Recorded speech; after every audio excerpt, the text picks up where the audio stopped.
about how PF Concept addresses the issue of sustainability and how we face challenges in this modern world on product compliance and sustainability. So first I'd like to spend shortly some time on what is sustainability about, is how do we look at it, how do we address the issue. I think there are three key words. It's environment, economy and people. In a nutshell, if you think about environment, we all know that currently we are going through our natural resources in a speed that is too fast and that is not sustainable. With the population growth in the world, in a few years we will need more than one Earth basically to take care of all those people. We do not have the natural resources. Traditional companies, they need to become future-proof. They need to address how they do business nowadays, how they look at the future and how they use their resources. And first and foremost, it's about people. The population is growing constantly, making issues like poverty, like well-being, migration, conflict, more pressing. In short, the future is basically at stake if we continue the way we go now. If you look at sustainability definition, the definition most used for sustainability is the one written down in the Brundtland Commission report. It's already from 1987, so it's a definition that's been around for some years and still very valid. And it says sustainable development is development that meets the needs of the present without compromising the ability of future generations to meet their own needs. And I think that really hits it on the head, is we have needs now. We, as companies, we need to make profit. We need to grow and develop, but we need to do it in a way that in 20, 30, 50, 100 years, it's still possible for companies at that time also. The basic for sustainable development are the United Nations Sustainable Development Goals. There are 17 goals that have been developed. The aim, the objective is 2030. It's been done by governments, by businesses, by other stakeholders, and they really address all these points: economic, environmental, and people. So why should we be concerned in our little bubble of promotional products? We are not a big market, it's not massive, but still there are a lot of issues that we should address and we should be concerned about. So what we're working is in increasingly competitive markets. I mean, not only walking around here, but it's possible to order directly from China. It is possible to order from multiple sources. So competition is constantly increasing. Consumer expectations on price and quality, they are there, and price and quality is important, but the expectations go beyond that. There are increasing concerns about product safety and product health. And also there are concerns about global supply chains, how are products sourced, what are the steps in the supply chain that are being made. The growing complexity of compliance, it's a huge issue. One of our salespeople calls it a beast. He said everybody's afraid of it. So what do customers seek? They seek trust. They want to know that if they deal with a company, all these points are addressed and they can trust the company and they can trust the product. So if you look at Polyconcept, PF Concept is part of the Polyconcept group. We literally have a global reach. We start on the east with our global buying services. That is our main office in Shanghai. We have smaller offices in other parts of China, in Bangladesh, in Cambodia, and they are really at the source of most of our products. Then moving east, you have PF Concept in the Netherlands with our warehouse and decoration facilities in Poland. And you have Polyconcept in North America, where there are another 4 companies in our group, both in Canada and in the US. So we really have a global reach. That also gives us a big responsibility as market leader, as big company in this promotional business, to really look at the way how we produce, how we source, and how we offer our products. Zooming into Europe, you go to PF Concept. We also participate, of course, at this fair. And what you see in the bottom, we say we are the multi-specialist partner in promotional products. What do we mean with multi-specialist? We have what we call our worlds. We offer different kind of the whole product range basically on promotional products except food. So if you look at the top, you start with the promotional giveaways, the lower price point items. Then you have Avenue, which is more focused on brands and on gifting. You have Label, which is promotional apparel.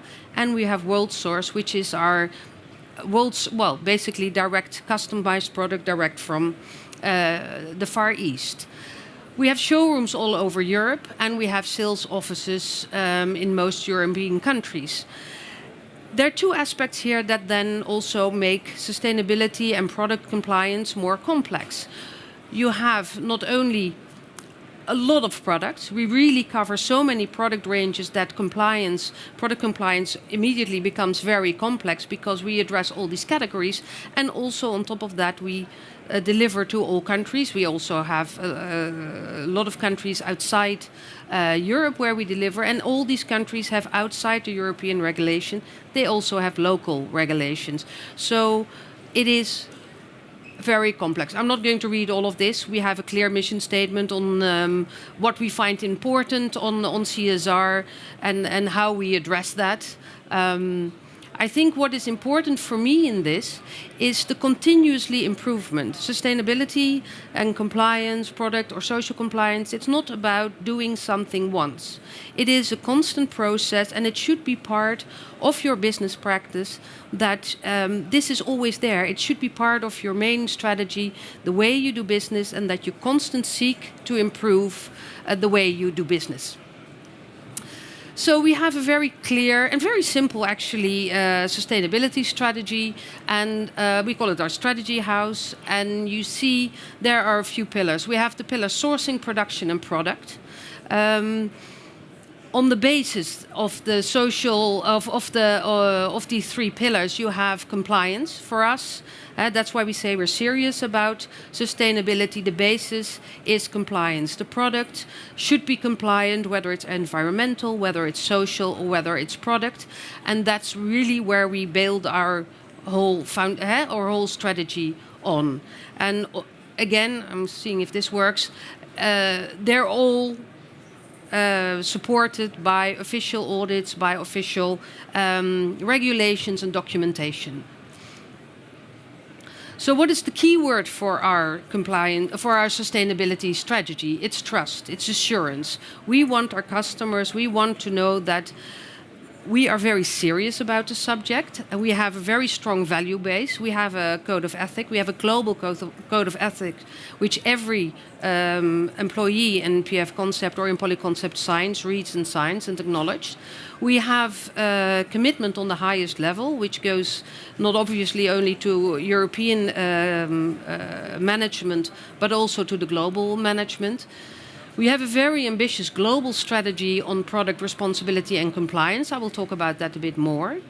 We have a very solid global compliance organization, which is not only in Europe, but which is in basically each Polyconcept business unit. There is a strong compliance organization. We have a very comprehensive product due diligence, which is digitalized, which means that every product we source follows the same steps on how to source the product, what are needs, what are the regulations. We have a very rigorous vendors and social compliance protocol, which I will talk about a little bit more as well. And we are increasing the transparency on what we're doing. So how do we care? I will take a little closer look at 4 elements: building trust, organizational excellence, environmental performance, and product responsibility. Building trust, if you look at that, that's all about how do we source. And I think the core of this element is our vendor scoring system. We have a very comprehensive vendor scoring system, which all vendors are color-coded. They are audited both internally and by third-party audits.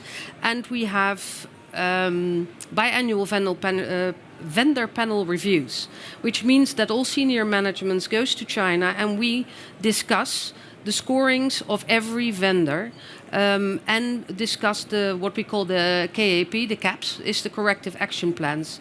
Like I said, for us it's very important not to go and audit a vendor and say, you're not doing what we think you should do, and then move out. Is that no? If we have our top vendors, we say, okay, we do the audits. If you are a red vendor, which is basically the lowest acceptable score, we obviously have a lot of zero tolerance issues that if we find that with a potential vendor, then we will not even start working with them. But if you have a vendor that is in development, it's a startup, or it's a vendor who has a lot of good products, then we sit down with them. How can you improve? What needs to be improved? And based on that, we score them. The moment a vendor really moves up in the scoring system, then the audits might be once a year. The moment we say, no, we have more issues, there are things in your corrective action plan that needs to be addressed, they will be revisited much more often by our team in the Far East. Like I said, we adhere to the Code of Conduct based on the UN Global Compact principles. We have a very strong Code of Conduct. On another side, which is more on the European side, we are an authorized economic operated, meaning that we have a high level of trust with customs, and that because the level of products and the adherence to compliance on our products is so high, we have a fast-track way to import. And on top of that, we became BSCI member last year. And there's a quote of our CEO, Ralph Oster: our senior management visits factories, goes there, sees for themselves, meet with vendors on the development. Then the next point was organizational excellence. We are very proud of our PFLE facilities, that is PF Lowers Press, which is in Poznan, Poland. We have a 42,000 square meter facilities there, and the whole system in Poland is based on continuous improvement. There's constant checking and monitoring of the output, both products and decoration. We have the QC checks, both incoming and outbound, and we have a very strong commitment to the staff that works there on the working condition, open communications, transport back and forth to their hometowns. So we really also focus on making it a very, very good place to work. One of the key elements on PFLE is the environmental aspect. When the facilities were built, one of the key elements was it's a production facilities, you work with ink, so waste reduction, waste prevention, environmental training is really an integrated part of our facilities over there. As an example, last year one of the targets was to reduce the waste of ink usage, so really to use less ink and make sure that there was less wastage of inks. If you do so many screen print, pad print, this makes a huge difference. And the goal was to reduce the ink waste by 40%, and this goal was met.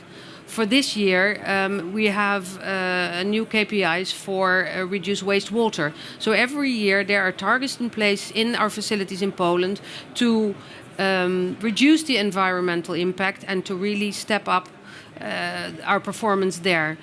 On top of that, we have both internal and external audits. We're ISO 14001 certified, and this is constant also. It's an every year test, and they also have come up with requirements on how to improve every year. And then the last one and the most comprehensive one is that if you talk to customers, if you talk to stakeholders, what is at this moment their biggest worry? Number one is product compliance. Number two is social compliance. Those two really, like I said, one of our salespeople called it the beast. It's something to be afraid of. It's something to, you never know what is going to change. The European legislation changes and develops. And I think what we have at Polyconcept is an extremely strict protocol, internal procedures and policies on product compliance. That means that if our product teams even start with a product or even start to think about a product or a category, we have a digital system which we call the flow chart, which tells you exactly what compliance is needed, what the documentation needs to be done. So even before we start developing products, this is in scope. And it means that This is followed then at GBS, which is based at the source, so our global buying services. They will also immediately pick this up, make sure everything is tested. We have obviously all kinds of forms and regulations to make sure by the time the items are launched that they are compliant. And this is all followed very, very strictly by our global compliance team, which is globally about 25 people. We have 2 specialists in Europe who are only working on constantly on the product compliance. Does that mean we never have issues? No, sadly no. But does it mean that as soon as something pops up or something happened, we have this system in place that follows it, that tracks it, and makes sure that the issues are solved? One of the things, the little picture behind, is also we are making all the documentation on products available through our website, meaning that customers who buy the products can automatically also download the documentation needed. And there are 2 more quotes, one of our global director of compliance at the group, and one of Peter Bonekamp, our vice president. And it's constant dialogue with customers and with end users who are really driving the issue to make sure that we're constantly improving. So, time to bit transparency. One of the key elements also of sustainability is we were always a bit reluctant. PF never really communicated that much about what we did on sustainability. It's just what we do. It's just so much part of our business that we said, okay, why communicate about it? And also, we sometimes have issues. Everybody sometimes has issues. So it's not perfect. So why communicate? And then we said, you know what? We are so much. It's so much part of our daily work that it is important to start communicating that we do this and how we do it. So still, we rather understate, over-deliver, but it is time to communicate.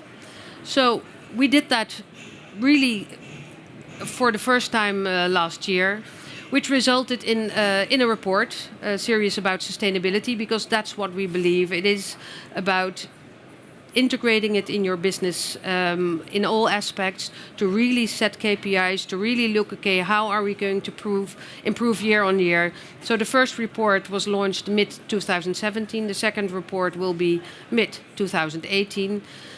We were quite proud to be awarded the Influencer of the Year Sustainability Award, really based on our vendor scoring system and the product compliance system. And for us, that's also a validation that what we're doing is on the right track and that we continue and step this up. So, recap a little bit, what do we aim to provide? We have high ethical standards. They're very important for us. We take extra care through compliance, experience compliance management, continuous improvement. That is really a key element that you every year do set yourself goals and how do we go further? How do we take the next step?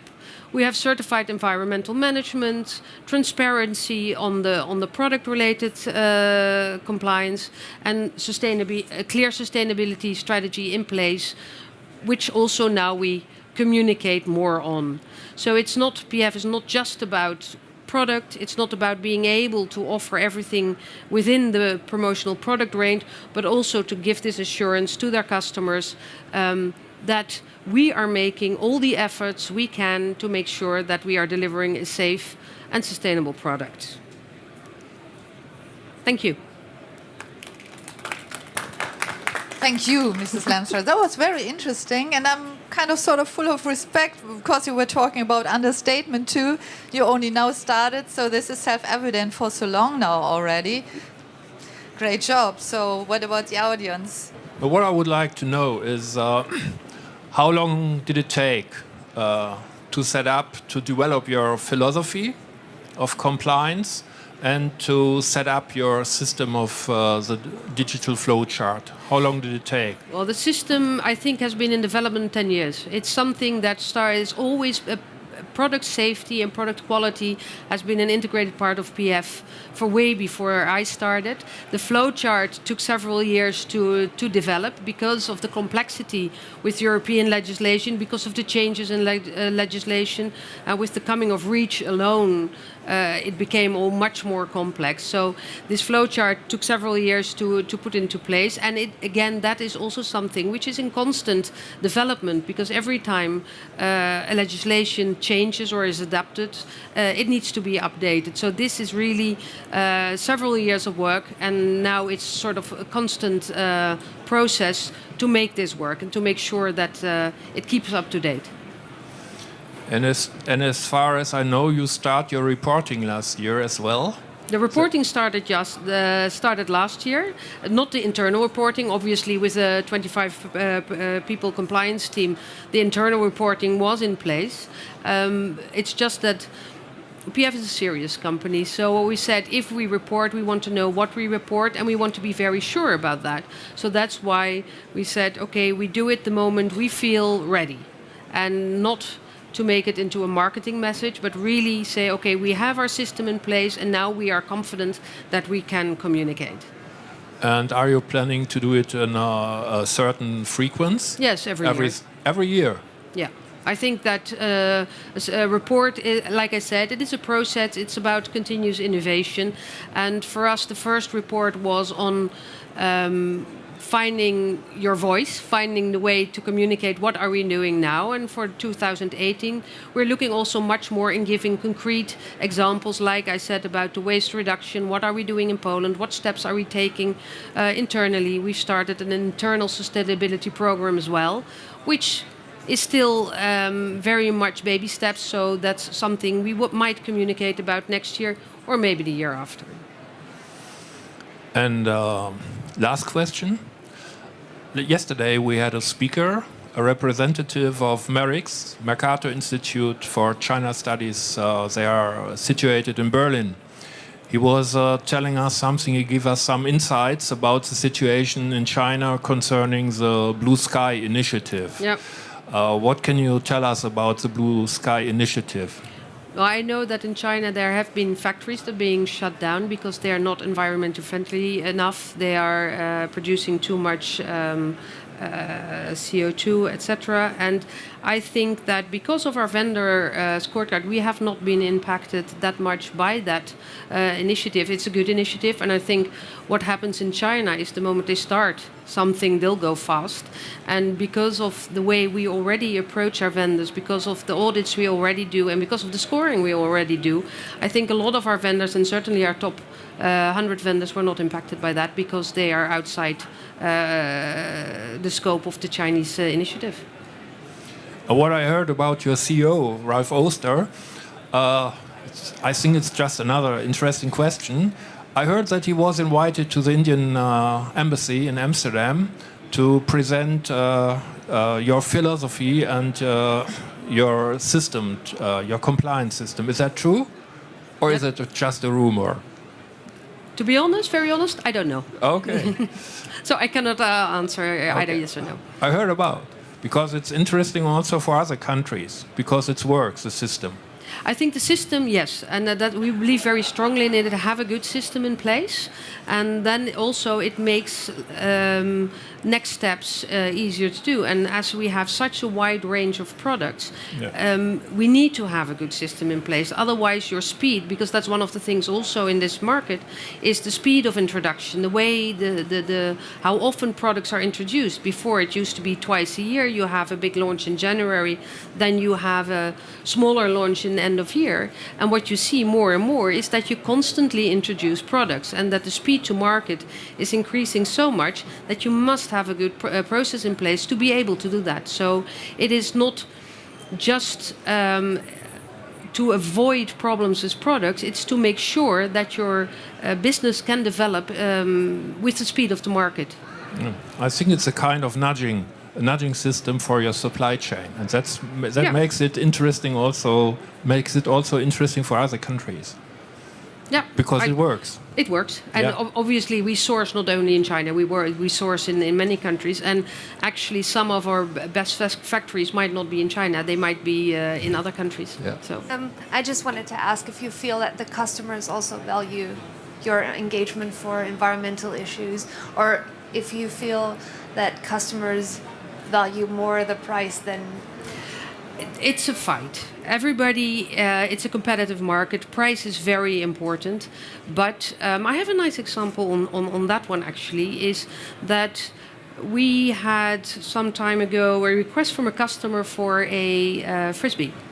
And the discussion was that in the end we lost that order because the price was higher than somebody else's.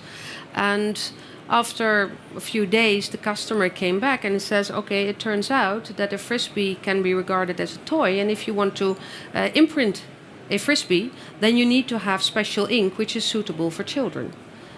The other company did not know. Our Polish facility knows. So we could offer this Frisbee easily with the correct printed ink, and in the end we won the order. So price is very important, and you will be faced with price issues, but especially end users, they do drive compliance and they do need compliance. So sometimes you should look beyond price, and competitiveness is important, but compliance is also very, very important. Yes. So environmental issues are always, when you talk with your sales representatives, when they talk to customers, is it always topic to talk about environmental issues? I'm not sure if it's always a topic, but it's becoming stronger and stronger topic. It's not only environmental, it's also very much social compliance. So it's becoming really part of business that a product should be good. And what we are trying to build on is that give that our customers that assurance that it is good. So if they have questions, or we have specialists who can help them answer. Do we know everything? No. But is it very much part of our business culture? Yes. Thank you. It was very welcome. interesting.